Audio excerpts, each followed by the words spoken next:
Hi everyone, Teddy Baldassarre with TeddyBaldassarre.com, and in this video we're looking at a watch from Omega with the Omega Seamaster Diver 300 meter with a green dial. So if you're new to this channel, this is where we cover watches available for purchase on our website at TeddyBaldassarre.com.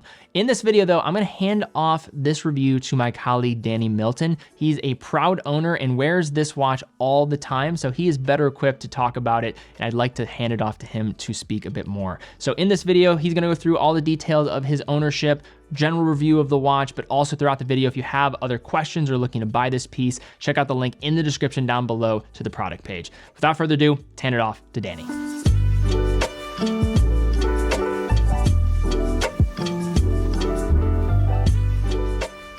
The Omega Seamaster Diver 300M is an icon dating back to its 1993 debut, but especially when it appeared on the wrist of Pierce Brosnan for his turn as James Bond in the film GoldenEye. I was never really attached to that watch. That is, until Omega released a 42mm version with a green dial, and then I bought one. So consider this an owner's review of the Green Diver Professional 300M. In case you don't know, the SMP 300 debuted as a 41mm watch and was upsized to 42mm in 2018. Though don't let numbers scare you. What it evolved into was a watch 42 in name only that preserved the wearability and 90s charm of the original. Additionally, it became a fully realized version of itself, utilizing contemporary materials to craft perhaps the most compelling modern dive watch on the market, not just in its price segment. 2018 saw Omega release this watch in its traditional blue colorway, as well as black, gray, and eventually, in 2019, with a white dial. Key components of the core blue, black, and white iterations were the use of red as an accessory color on the dial. You would see it on the Seamaster word mark as well as the tip of the seconds hand. Admittedly, it was this red pop that kept me from fully diving in on one over the years. But in 2022, Omega launched the green dial version at the same time it launched Precious Metal Speedmasters and the Ultra Deep. In fact, it was an overlooked release. It was slept on, but I noticed it. And noticed how it brought key features which converted me from merely being curious about the SMP to needing to have one. In today's review, we will be looking at all of the components about this watch. The dial, the bezel, the case, the bracelet, and how each of them should not appeal to the vintage-loving Rolex guy in me. And yet, they do. If you want even more of my thoughts on this topic, head to my recent written review on the site now. But let's dig into the watch itself. Like I said, the original Diver 300M debuted in a 41mm case in 1993, where this one is 42mm in diameter by 13.6mm thick and 49.7mm lug to lug. While making watches smaller has become all the rage in recent years, you have to respect Omega's steadfast commitment to both upsizing and maintaining this case profile for nearly a decade now. As I alluded to earlier, despite the 42mm measurement on paper, this wears essentially like the OG 41mm version did. This is helped by a great, if not old school style bracelet. Despite not tapering, it is one of the most stealthily comfortable watches out there with its unique 5-link construction. With it, you get a 20mm lug width and a 21mm clasp that offers push-button deployment functionality and an underrated micro-adjustment system that provides more capability than you're likely to ever need. This, coupled with the use of half links, makes finding your true size a cinch. And if the bracelet isn't your bag, Omega also makes an amazing color-matched rubber strap option, both with pin buckle or deployant clasp. We've mentioned this in prior reviews, but this is what we consider to be the best finished dive watch case under $10,000. The combination of lyre lugs with an alternating brushing and polishing elevates this watch considerably. The 6mm polished crown is protected by crown guards. It screws down, ensuring the watch's 300 meters of water resistance. This is a proper diver. The perpetual elephant in the room with this watch is the helium escape valve at 10 o'clock that screws down. I hesitate to even try to convince the naysayers here though. At this point, it's like the 4:30 date window argument on a Zenith El Primero. It has historical precedence. It's charming. There is a reason Omega prints professional on the dial, and a helium valve that allows gas to escape during decompression plays into that professional notion. Let's move now to the 120-click unidirectional dive bezel with its well-known scalloped edge. Now, some complain that it is hard to turn, but I have never had that issue, and enjoy both the act of turning it and the click action that comes as a result. While the watch used to have an aluminum bezel insert, this features a deep green glossy insert.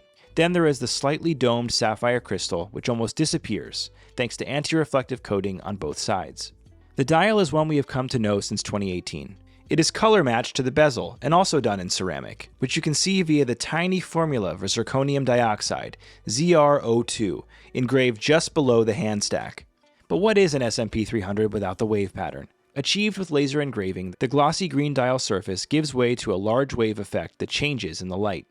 In fact, when you turn it just so, you can see the smooth areas where the text is set. The wave is what makes this watch the icon that it is. Along the outer edges, we get the unique interrupted minute track printed in white. Next up are hyper-legible, circular and rectangular indices, framed with metallic surrounds. They are filled with superluminova. At 6 o'clock, we have a neatly faceted, color-matched date aperture. Then we round things out with the oh-so-90s skeleton hands. The lume glows in two colors of superluminova, blue for the basic timing functions, and green for the minute hand and bezel index, the most important aspects for actual diving. I am personally a fan of dial text, and we get a ton of it here, with Omega's logo and Seamaster Professional at 12 o'clock. At 6, we have 3 lines, including coaxial, master chronometer, and 300 meters/1000 feet, speaking not only to the water resistance, but also the impressive caliber on the inside. This dial, and the bezel for that matter, are unique as compared to other colorways in the lineup. In certain light, this watch can read as a dark gray. In direct sunlight, it becomes a vivid olive green.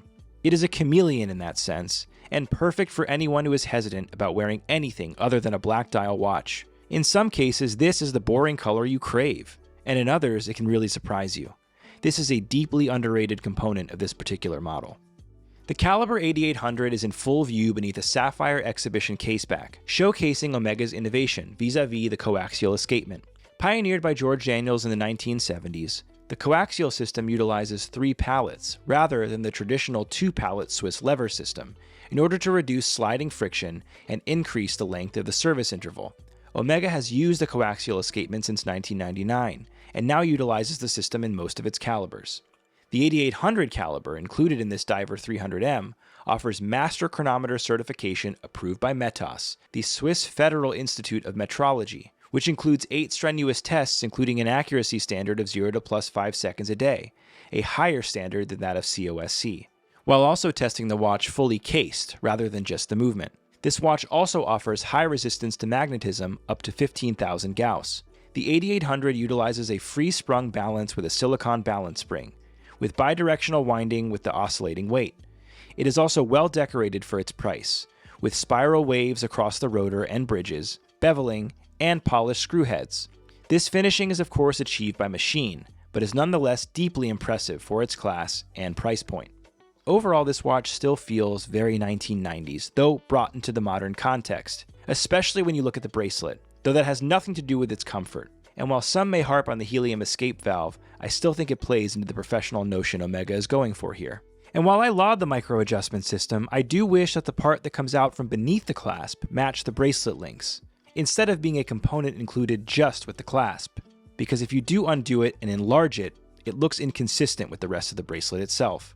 The pros here are definitely the finishing and the movement specs, but above all else, I think it really is the dial color.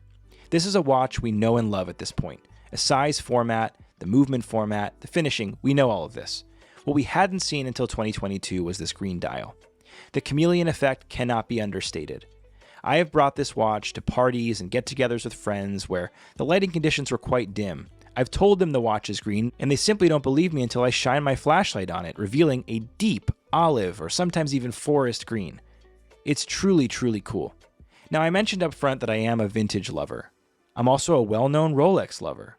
Why does a watch with a ceramic bezel insert and a ceramic dial appeal to me? The only answer I can come to is that it is a watch of its time. Deeply so.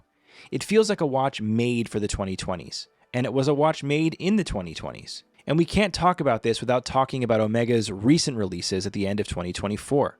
This is when that secret Daniel Craig Seamaster, which he wore at the Paris Olympics, became real. A steel Seamaster Diver 300M in the mold of the No Time to Die version, on a mesh bracelet with a black dial and a black bezel. That black bezel is aluminum. That black dial, also aluminum. The wave motif on the dial is much smaller and more akin to the original 1993 version. This, in theory, should speak to me more than this green dial watch does, and yet I'm still partial to mine. There's something about this wholehearted, non-tapering 5-link bracelet and the shine of both the dial and the bezel. I can't wait to look at this watch 20 or 30 years from now and associate it with the time in which it was made. There's just something really charming about that, even for a vintage guy. All right, guys, that's all we have for this video. If you did enjoy it, please give it a thumbs up, subscribe, hit the bell icon. Really do appreciate that. That does help out our channel here. But also, if you are in the market for this watch, it is available on TeddyBaldassarre.com. TeddyBaldassarre.com is an authorized dealer for all the brands that we carry. Every purchase comes with quick and fast fulfillment, dedicated customer support, and a full factory warranty for the product that you purchase. In addition to all of this, if you have questions about any of the watches that we have on our site, we have a team dedicated to being on live chat 18 hours a day, so feel free to reach out to us. And also how we're able to keep doing what we're doing here as well as on the main channel and producing content is through selling watches. So if you are in the market, we'd absolutely love to have your business. Keeps us going, and we love what we do. But guys, thank you again so much for watching. Be well, and I will see you all very soon.